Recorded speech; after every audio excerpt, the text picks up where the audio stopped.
Underselling. Underselling means pricing the same goods for less than the competition. Jesse knew that Evan was up to something. First of all, there was all those phone calls last night, at least 10 of them. Then he'd come knocking on her door this morning, asking if he could have the pieces of foam core she had leaning against her bedroom wall. No way, she'd answered. This is for my Labor Day display. Oh, give it up. Today's Thursday. The contest is on Monday, and you don't even have an idea, Evan said. I do too have an idea. I'm just not telling you. Jessie still didn't have a clue about her Labor Day project, but she wasn't going to give Evan the satisfaction of knowing that. Then how come you haven't done anything? Evan said, pointing at the blank foam core and the bags of untouched art supplies. You're supposed to have pictures and typed information and a big title. It's supposed to be like a school report. Jessie scrunched her eyes and pursed her lips in a "you're such an idiot" look. Don't worry, it's not going to be great. Don't worry, it's going to be great, and it's going to win first prize. And anyway, Mom bought all those supplies for me, and I'm not giving anything to you. Jessie heard Evan mutter, "Miser," just as she slammed the door in his face. And now 3 of Evan's friends were over, Paul, Jack, and Ryan, and all 3 had shown up with paper bags, and they were all in the garage making a lot of noise, with a big "Keep Out" sign taped to the door. Not that Jessie would have gone in there anyway. Who cares what a bunch of boys are doing? But she wished Megan had invited her to come over before lunch instead of after. Jessie went into the kitchen to make a turkey sandwich. The boys had left a slimy mess of peanut butter, Doritos, and yes, sticky puddles of lemonade mix. Jessie quickly looked in the trash can under the kitchen sink. There were 12 empty cans of frozen lemonade mix. 12! That was 96 cups worth of lemonade. 96 possible sales. Holy cow.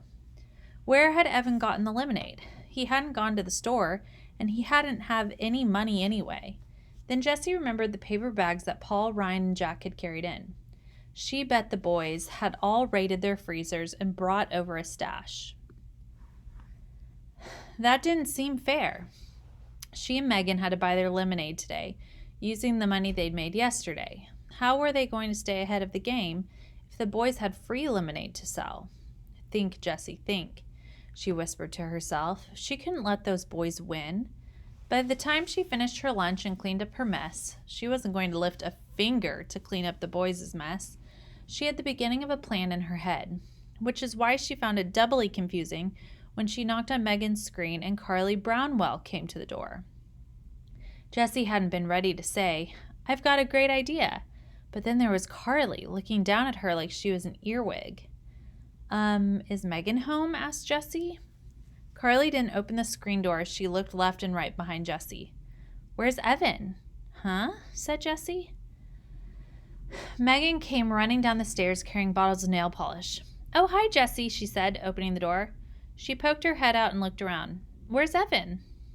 "He's at home. Why?" asked Jessie. Carly made a noise like a snorting hippopotamus. "I thought you said he was coming," said Megan. "No, I didn't," said Jessie. "You said it would be fun to make a lemonade stand with all 3 of us." And I said, "Yeah, that would be fun." "So didn't he want to?" asked Megan. "I never asked him," said Jessie. "Oh, I thought you were going to," said Megan. "Then you should have said, 'Hey, Jessie, ask Evan if he wants to make a lemonade stand tomorrow.' And then I would have asked him." This was exactly what drove Jessie crazy about girls. They always said things halfway and then expected you to get the other half. And Jessie never got the other half. Carly gave Megan a look. Jessie wasn't positive what the look meant, but she was pretty sure it wasn't a nice one. That was the other thing that Jessie hated about girls. They were always giving looks. Looks that contained all kinds of strange and complicated messages. Last year in 2nd grade, there had been 4 girls who were always exchanging looks with one another. Becky Baker, Laura Lee Sun, Andrea Hennessey, and Eileen Garrett. Jessie watched them and knew that Evan was right. They talked without words.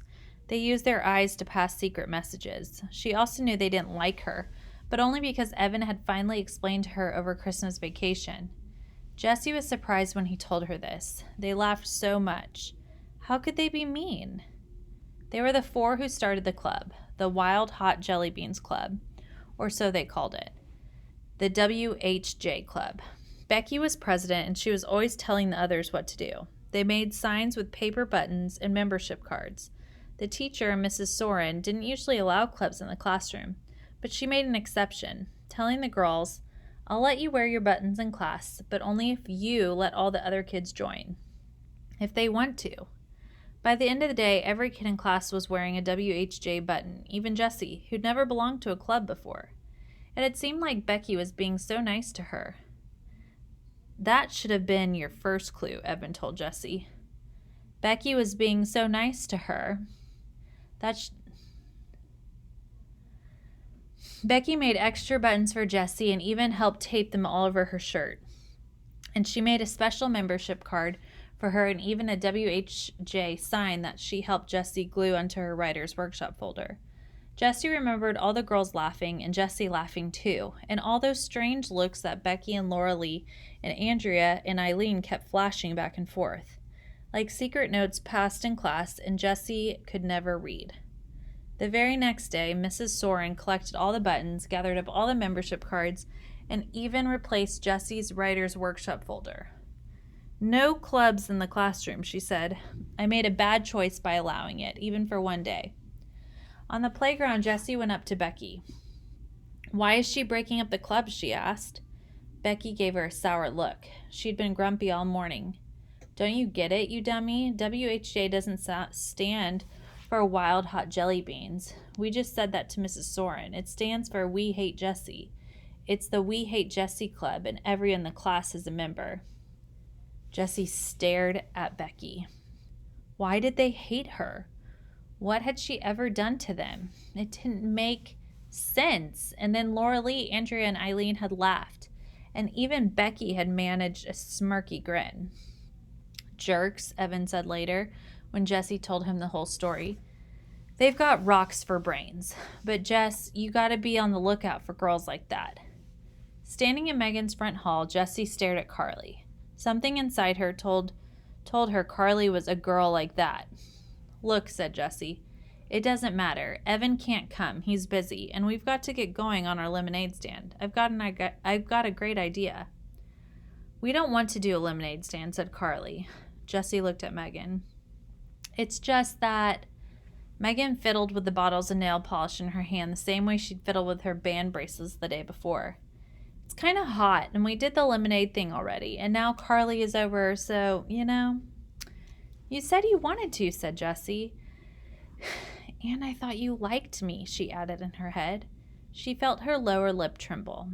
"Not now," she shouted inside. "Don't you be a big baby." Megan stood there saying nothing, fiddling with the bottles. Then she turned to Carly. Come on, Carly, it'll be fun. We made a ton of money yesterday, and it was really fun." Carly crossed her arms, tightened her lips, and raised one eyebrow. It was amazing how high she could raise that eyebrow. Jessie had never seen an eyebrow go that high. Come on, Carly," Megan said again. Carly didn't move a muscle. "Well, then, I guess..."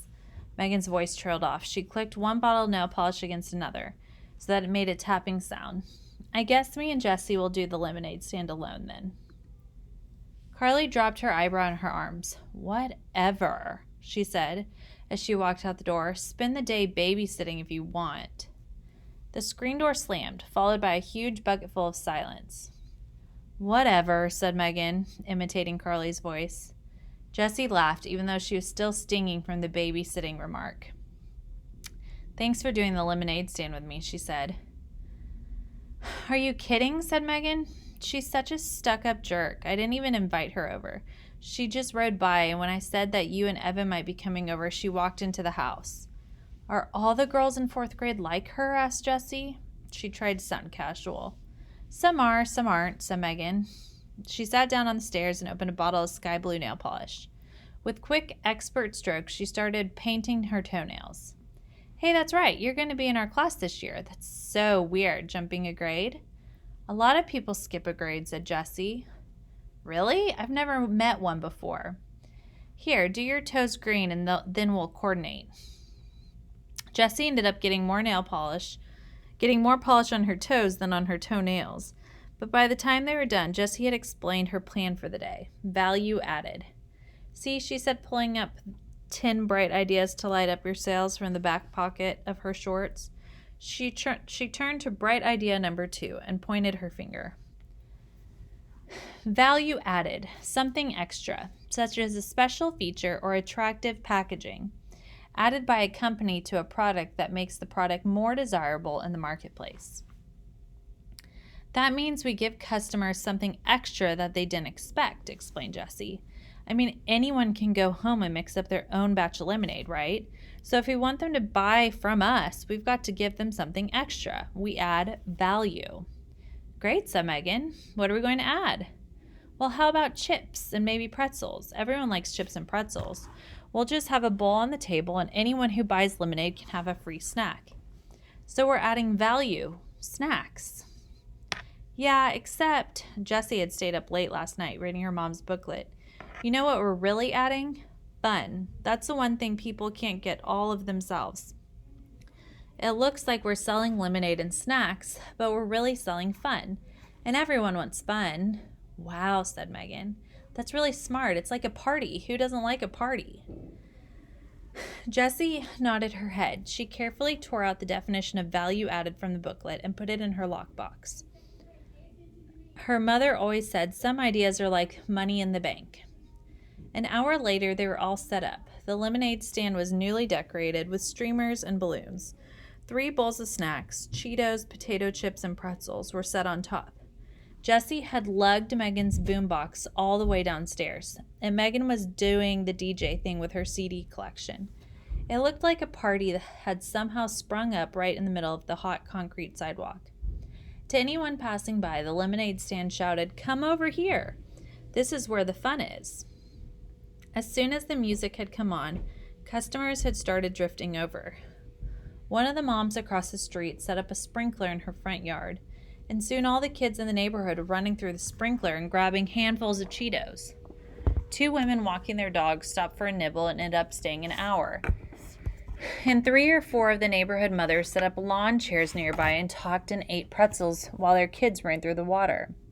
But Jessie noticed a funny thing. Even though there was an endless buzz of activity around the stand and the chips were flying out of the bowls faster than Megan could restock them, they weren't selling much lemonade. "Hey, Jordan," said Jessie as a 4-year-old boy ran by in a bathing suit. "Don't you want a cup of lemonade?" Jordan dive-bombed the pretzel bowl and came up with a fistful. "I had too much already. 4 glasses, and off he ran. 4 glasses, said Jessie to Megan. He didn't buy any. "Mrs. Duran, don't you want a cup of lemonade?" "Sorry, Jessie, I have to pass. I had 2 already, and I'm trying to cut down on sugary drinks." "Where's everybody drinking so much lemonade?" wondered Jessie. She looked down the road. "Oh, wait a minute. Megan, hold down the fort," said Jessie. "I'll be right back." "Sure thing," said Megan, dancing to the music.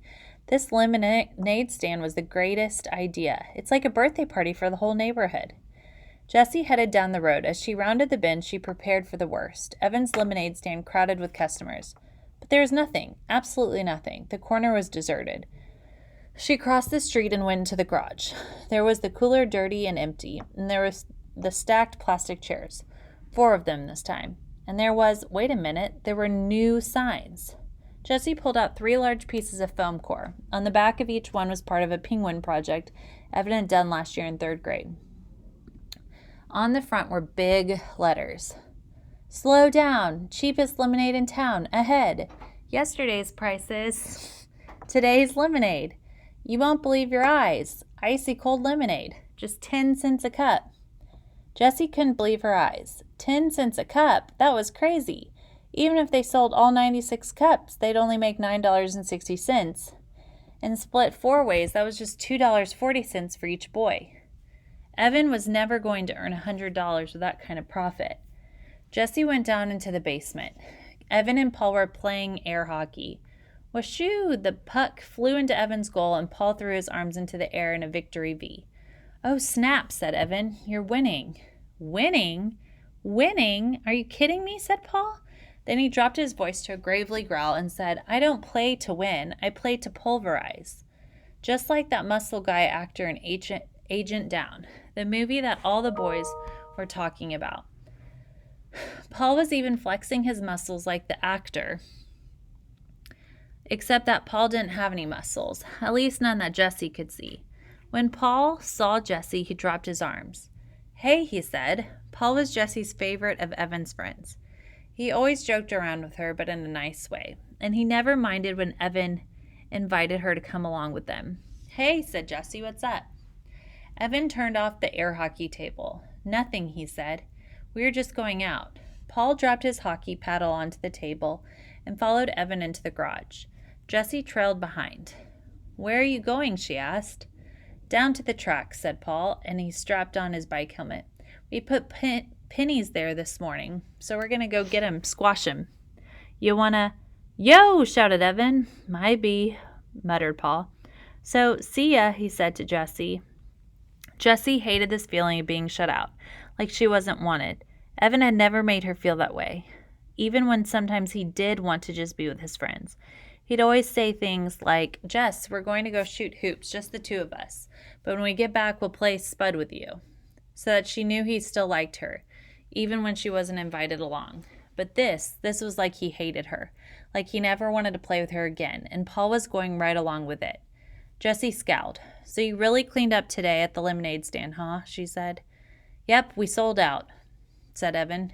"So what did you make, like $3? she asked.